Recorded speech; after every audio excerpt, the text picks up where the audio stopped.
अस्सलाम वालेकुम dear students, कैसे हैं आप लोग। जी तो हमारा नेक्स्ट टॉपिक है जी sp3 hybridization. That is a very very very important short long question. और शॉर्ट क्वेश्चन का हिस्सा भी ये बन रहा होता है, डेफिनेशन पूछ सकता है इसकी, बाकी एमसीक्यूज। मतलब ये बहुत ही फेवरेट टॉपिक रहता है एग्जामिनर का फॉर एग्ज़ाम। ये इसमें से लॉन्ग क्वेश्चन, शॉर्ट क्वेश्चन या एमसीक्यूज इंक्लूड कर रहा होता है।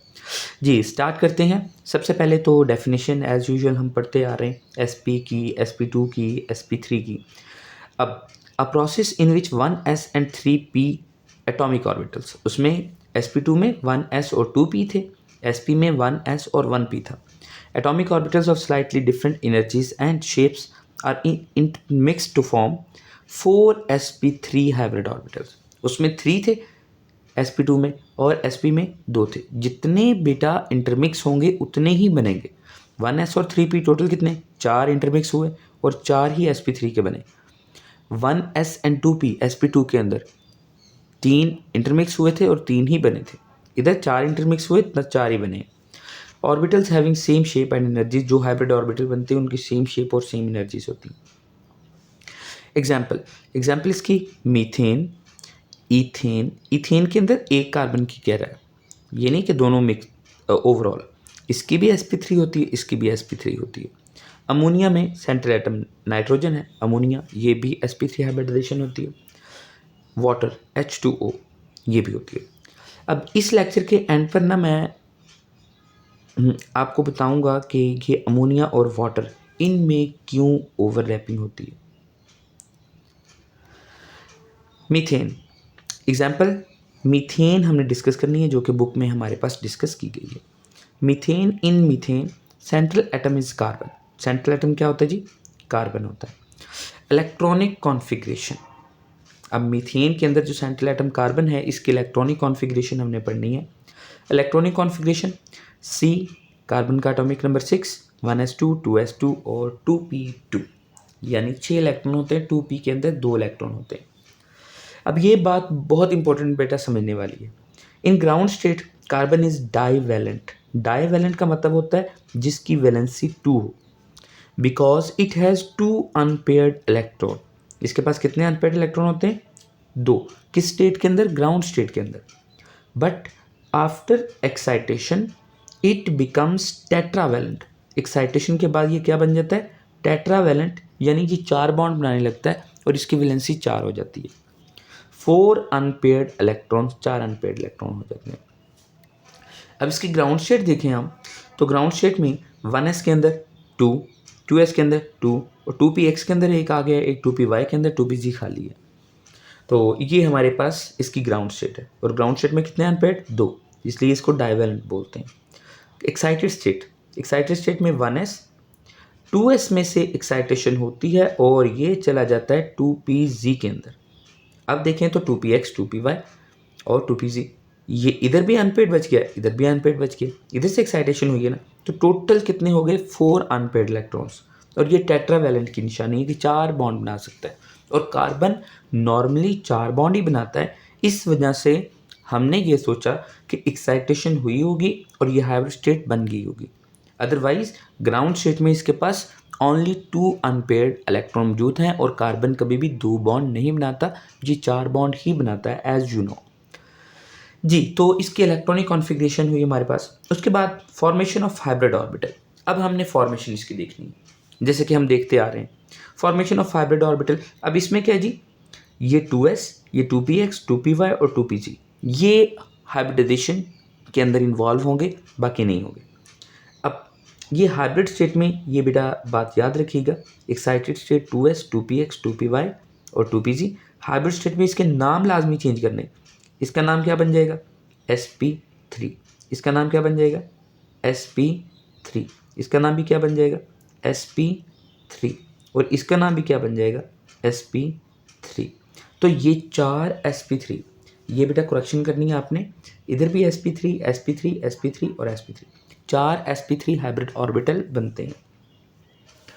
अब हमने ये एक्साइटेड स्टेट ड्रॉ करनी है इधर, जैसे कि ये s का ऑर्बिटल, ये 2s, ये हमने इधर लिख दिया, ड्रॉ कर लिया। 2px ड्रॉ कर लिया, 2py, 2pz, ये तीनों ड्रॉ कर लिए। अब ये आपस में इंटरमिक्स होंगे, इंटरमिक्स होने के बाद क्या बनाएंगे, 4sp3 hybrid orbital, 4sp3 hybrid orbital जिनकी शेप भी सेम है और एनर्जीज भी सेम है।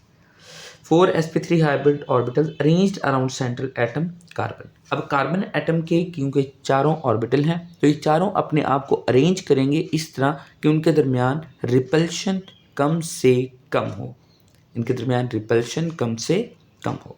तो ये बेटा हमारे पास फॉर्मेशन ऑफ हाइब्रिड ऑर्बिटल थी जी। तो इस पेज का स्क्रीनशॉट ले लें बेटा, अगर कोई कन्फ्यूजन है तो वो लाजमी पूछिएगा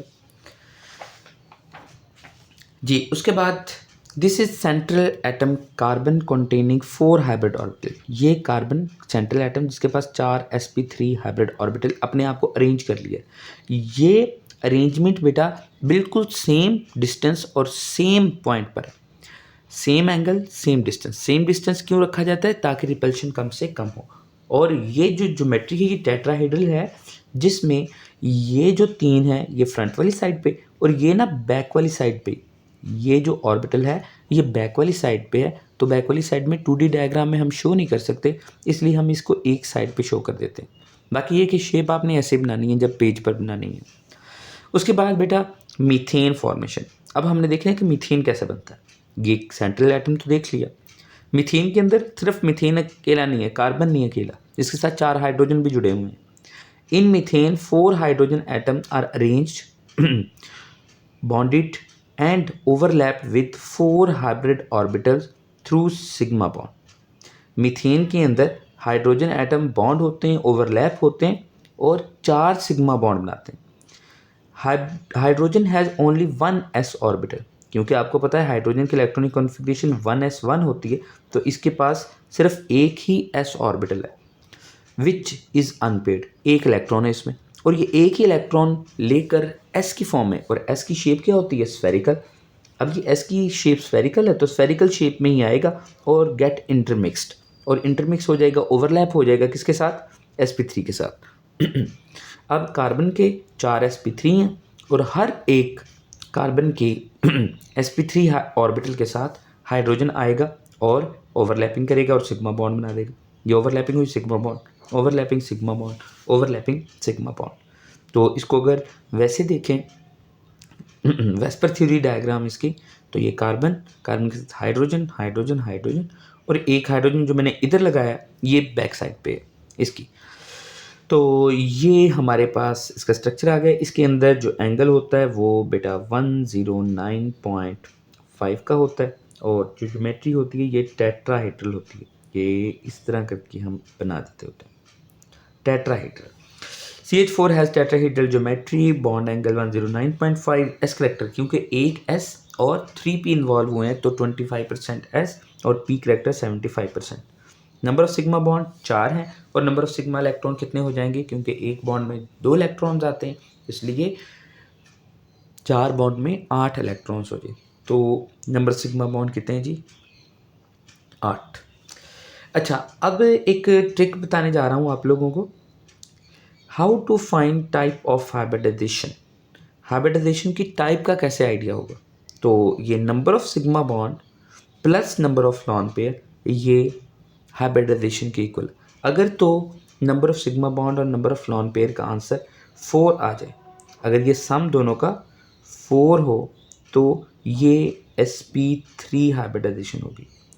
अगर इन दोनों का सम 3 हो तो sp2 हाइब्रिडाइजेशन होगी। इन दोनों का सम 2 हो तो sp हाइब्रिडाइजेशन होगी। तो ये बेटा हमारे पास एक ट्रिक होता है जिससे हम हाइब्रिडाइजेशन फाइंड कर सकते हैं। अब एग्जांपल में आपको समझा देता हूँ। अब ये देखें ना, मीथेन के पास 1 2 3 4 सिग्मा बॉन्ड, लॉन पेयर एक भी नहीं, तो 4 + 0 4 आंसर, तो sp3 हाइब्रिडाइजेशन। ठीक है, तो इस तरह हम फाइंड कर सकते हैं। जैसे BF3 बोरोन ट्राइफ्लोराइड, उसके पास 3 सिग्मा बॉन्ड ही हैं जो फ्लोरीन के साथ बने हुए हैं, लॉन पेयर एक भी नहीं है, तो 3 + 0 3 और 3 है तो sp2। BeCl2 ब्रिलियम क्लोराइड जो हमने sp हाइब्रिडाइजेशन में पढ़ा, उसमें 2 सिग्मा बॉन्ड है और 2 + 0 2 आंसर, तो sp हाइब्रिडाइजेशन। तो ये बेटा आज का टॉपिक था, स्क्रीनशॉट आप ले लें और बाकी कोई भी कन्फ्यूजन हो, कोई भी इशू हो तो लाजमी पूछिएगा।